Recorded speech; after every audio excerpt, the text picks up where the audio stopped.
खुद के दिन रात बदल सकते हैं, हम बदल जाएं तो हालात, बोलो जोर से, हालात बदल सकते हैं।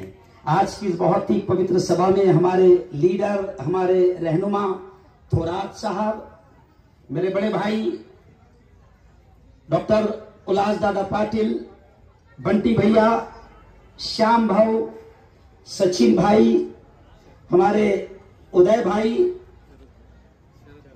शरद भाऊ, और भी नासिक से, और हमारे युवा नेता देवेंद्र भाऊ, और ऐसे ही जोरदार तालियां एक बार आप अमजद के लिए बजा दें। जाकिर भाई का सत्कार आपने देखा कि किस तरीके से एक मजदूर किस्म के आदमी को, एक रक्षा चलाने वाले आदमी को हमारे नेता थोरात साहब ने खुद गुलदस्ता देकर जाकिर का इस्तकबाल किया। आप जाकिर के लिए एक बार आप फिर जोरदार तालियां बजाएं। और अभी उल्लास दादा कह रहे थे कि जाकिर में, जब मैं उतरा वहां से गाड़ी से, तो आपकी आवाज में सुन रहा था कि जाकिर एक रक्षा चलाने वाला एक मजदूर। दादा मैं आपको बताऊं कि बड़ी मेहनतें इस इलाके में वो करता है, और इससे पहले जब वो इलेक्शन में खड़े थे तो हम इनके लिए गली गली घूमे थे। और तांबापुर वालों, मैं आपको क्लियर तौर से कहता हूं कि मायूस होने की जरूरत नहीं है। जिस दीन और जिस धर्म के हम मानने वाले हैं, वहां पर पवित्र कुरान में साफ तौर से लिखा है, ला तकनतू मिर रहमतिल्लाह, कि खुदा की रहमत से, उस रब की रहमत से मायूस ना होना।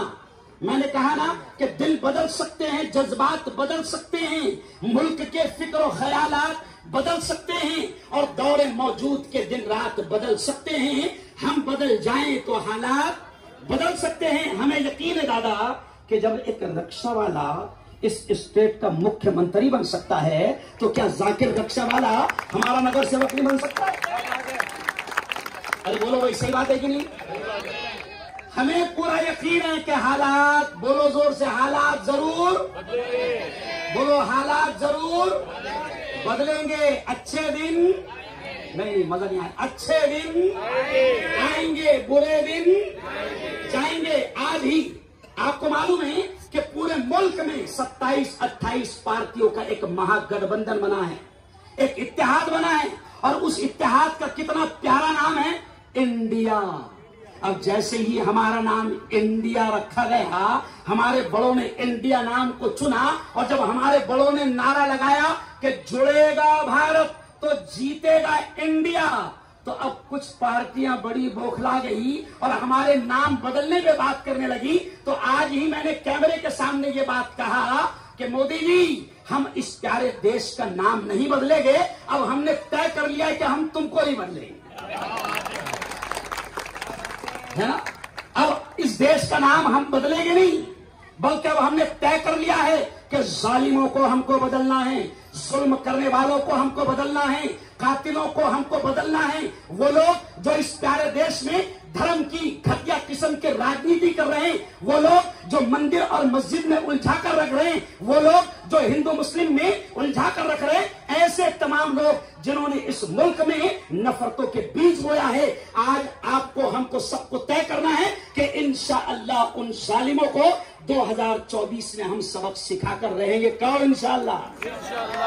और हमारा तो यकीन है, ये शेर सुनना, हमारा तो यकीन है कि आज तक इन्होंने बहुत जुल्म किया, दंगे फसाद करवाए। कल मैं भोपाल में था, हजारों का मजमा था, वहां पर भी मैंने ये कहा, दादा ये हमारा इलाका स्लम एरिया है, मजदूर एरिया है, दंगे और फसाद को यहां से शुरू कराने की कोशिश की जाती है। थोड़ा सा इस एरिया से मैंने 8 दिन पहले भी आपको समझाया कि अभी पूरे मुल्क में 2024 करीब आ रहा है, विकास इन्होंने किया नहीं, तरक्की इन्होंने किया नहीं। 15 अगस्त को मेरे हाथ से झंडा अहमदाबाद में था, अहमदाबाद में मैं घूमा, गोधरा में मैं घूमा, बड़ौदा में मैं घूमा, तो मैंने आपको बताया था कि गुजरात में मैंने घूम लिया, कहीं भी विकास नजर नहीं आ रहा। तो अब विकास नहीं हुआ है तो ये क्या करेंगे, हिंदू मुसलमानों में नफरतें और दंगे कराने के लिए 2024 से पहले दादा ये 15 से 20 बड़े बड़े दंगे करवाएंगे। जवानों, मैं तुमसे कह रहा हूं कि यहां पर मेरे बौद्ध भाई बड़ी तादाद में रहते हैं, मेरे हिंदू भाई बड़ी तादाद में रहते हैं। मैं आपसे कह रहा हूं कि 2024 में ये शैतानी हरकत करेंगे, ये नीच हरकत करेंगे, ये घटिया हरकत करेंगे, ये दंगे फसाद करवाएंगे। लेकिन मैं एक मुस्लिम धर्मगुरु होने के नाते बार बार आपको समझाता हूं कि ये आपको वर्गलाएंगे, ये आपको उकसाएंगे, ये आपको जज्बात में लाएंगे। फिर दादा हमारे बच्चे क्या करते हैं? जज्बात में आकर रोड पर आते हैं और फेंकते क्या? बोलो बोलो मेरा डायलॉग, फेंकते क्या? फेंकते क्या? फतरे खाते क्या? गोलियां। मैं क्या कहता कि फतरे फेंक कर गोलियां खाने के बावले चाले, फतरे फेंक कर गोलियां खाने के बावले चाले करना नहीं। इंशाअल्लाह मुल्क के हालात बदल रहे हैं। अभी आपने देखा कि उत्तर प्रदेश के घोसी में जो रिजल्ट आया है, उस रिजल्ट ने बताया है कि जुड़ेगा भारत, जीतेगा इंडिया, और इंशाअल्लाह 2024 में जालिमों का और फसादियों का सफाया होगा। और हमें उम्मीद है, मैं एक शेर कहता हूं कि खून मजलूम ज्यादा नहीं बहने वाला। मजलूमों का खून दादा ज्यादा नहीं बहेगा, एक वक्त होता है, और खुदा का उसूल है कि जुल्म को ज्यादा बर्दाश्त नहीं करता है। तो मैं एक शेर कहता हूं कि खून मजलूम ज्यादा नहीं बहने वाला, जुल्म का दौर ज्यादा नहीं रहने वाला, इन अंधेरों का जिगर चीर कर नूर आएगा, और ये है फिरौन तो मूसा भी जरूर आएगा। थोड़ा सा बस 2 मिनट आपके लूंगा कि पवित्र कुरान में फिरौन एक कैरेक्टर है। बढ़िया था, पवित्र कुरान में फिरौन एक कैरेक्टर है जिसने जुल्म की इंतहा कर दी थी। जो मासूम बच्चों को जब उसको खतरा लग गया था, पवित्र कुरान में आता है कि जब फिरौन को किसी नुजूमी ने, किसी संत ने यह बताया कि इस साल जो बच्चा पैदा होने वाला है वही बच्चा तेरी हुकूमत को खत्म करेगा, तो इस फिरौन ने उस पूरे साल में एक भी बच्चे को पैदा होने वाले को जिंदा रहने नहीं दिया। तो कुरान में कैरेक्टर है फिरौन का कि जिसने जुल्म और जुल्म की इंतहा कर दी थी। लेकिन फिर भी हम कहते हैं, उम्मीद करते हैं कि जब जुल्म ज्यादा बढ़ता है तो फिर मिट जाता है। जैसे कहावत है कि अंधेरा जब ज्यादा हो गया है तो ये इस बात की अलामत है कि अब सुबह, अरे बोलो भाई, होने वाली है, बोलो ना यार, अब सुबह होने वाली है, अच्छे दिन आने वाले हैं, बुरे दिन जाने वाले। जुल्म की इंतहा हो चुकी है।